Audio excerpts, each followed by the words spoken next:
Pour la première fois, à Guimbret et Reidwiller dans le Bas-Rhin, 5 agriculteurs se sont regroupés pour semer 60 hectares de maïs semences. Cette année, on a dû planter une modalité qui fait 2 femelles, 1 mâle. Les femelles ont été plantées en premier et après, s'en est suivi 3 semis de mâles.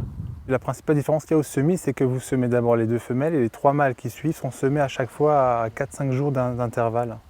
Et après, par rapport à un maïs conso, ce qui change également, au mois de juillet, vous avez 15 jours de castration que vous n'avez pas avec le maïs conso. Pour le reste, ce qui est traitement et fertilisation, c'est grosso modo la même chose. Si la France est le premier pays producteur de maïs semences au monde, il s'agit d'une première dans notre région. Contactés au départ par le comptoir agricole, ces 5 agriculteurs n'ont pas hésité longtemps avant de s'engager, et notamment pour des raisons économiques. Le choix se fait assez naturellement, on va dire, vu que dans les années qui vont venir, la PAC va fortement baisser. On parle d'amputation de 150 à 200 euros à l'hectare. Et pour récupérer ce manque à gagner, entre faire des fruits et légumes et faire du maïs semence, le choix est, pour ma part, assez vite fait. C'est plus facile de faire du maïs semence que de se produire des fruits et légumes. Et c'est aussi, on a aussi plus de garanties question de prix dans le maïs semence que dans le fruit et légumes. Et commencer de l'élevage de but en blanc, c'est très compliqué.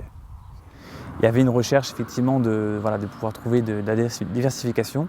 Et c'est vrai que le problème de baisse de qualité des semences dans les pays de l'Est a contribué, avec notre savoir-faire, à convaincre les derniers, en tous les cas le semencier KVS, qu'on pouvait lancer cette filière ensemble en Alsace. Voilà. L'objectif pour l'instant de la filière, ce qui a été défini, donc 2014 500, 2015 1000 hectares et 2016 1500 hectares. Après, si effectivement la filière décolle, on prévoit une seconde tranche avec 3000 hectares de production à l'horizon 2019. Bien qu'il s'agisse d'une activité nouvelle, différente de la production de maïs vouée à la consommation, elle représente une opportunité pour des maïsiculteurs ayant déjà un savoir-faire de base. D'autant que l'investissement financier reste moindre que pour d'autres diversifications d'activités. Je veux dire, nous, on a dû investir dans une castreuse qui est derrière moi, qui nous a coûté aux alentours de 90 000 euros, plus une adhésion de part sociale au comptoir agricole de 200 euros l'hectare. Par rapport à d'autres secteurs d'activité, l'investissement dans le maïs semence est beaucoup plus faible. Donc là, j'ai fait une formation de 2 ans BTS APE, donc agronomie et production végétale, donc à Aubernais.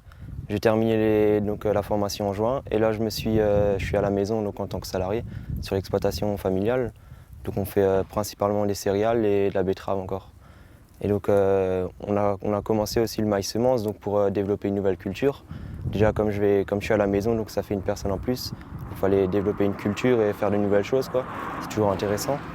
Et voilà, donc après je me suis investi, j'ai roulé avec la castreuse, j'ai suivi les réunions, donc c'est intéressant, quoi. Ça permet de discuter, d'échanger avec d'autres agriculteurs et de voir de nouvelles choses surtout. En ce qui concerne l'itinéraire technique du maïs semence, il résulte d'un constat simple, le maïs est une plante monoïque, c'est-à-dire qu'elle comporte sur le même pied des organes mâles et femelles.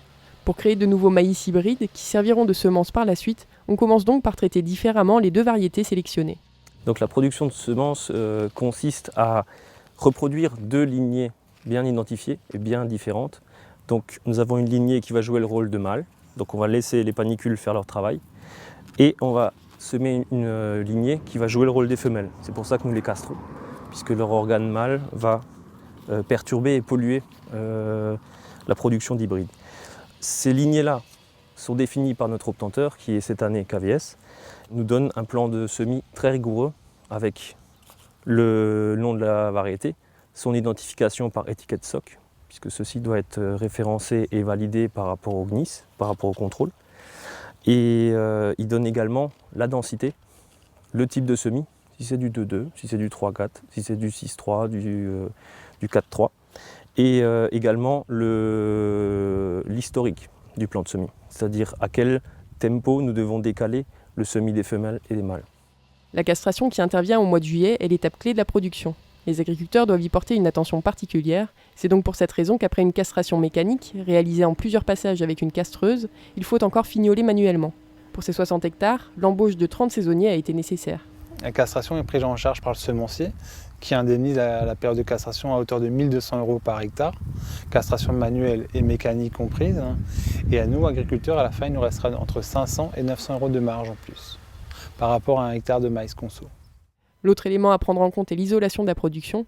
Il faut compter 200 mètres entre une parcelle de maïs semence et une de maïs conso, avec des exceptions pouvant réduire cette distance, telles qu'une forêt pouvant jouer un rôle de barrière naturelle entre les deux ou la multiplication des rangs mâles. L'intérêt de croiser deux lignées et de créer de la semence hybride est la première, productiviste.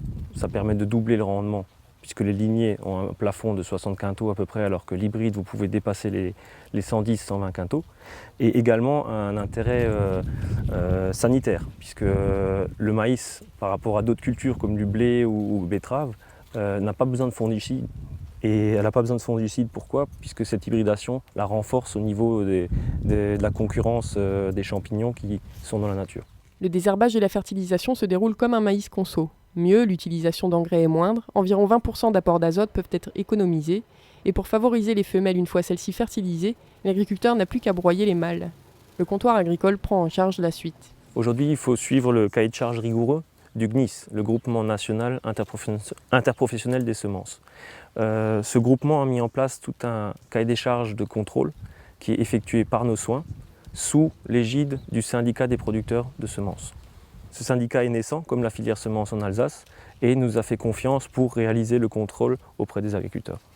Ça va du semis, avec la mise en place des sacs certifiés, jusqu'à l'épuration, la castration, ainsi que la récolte tracée à la benne.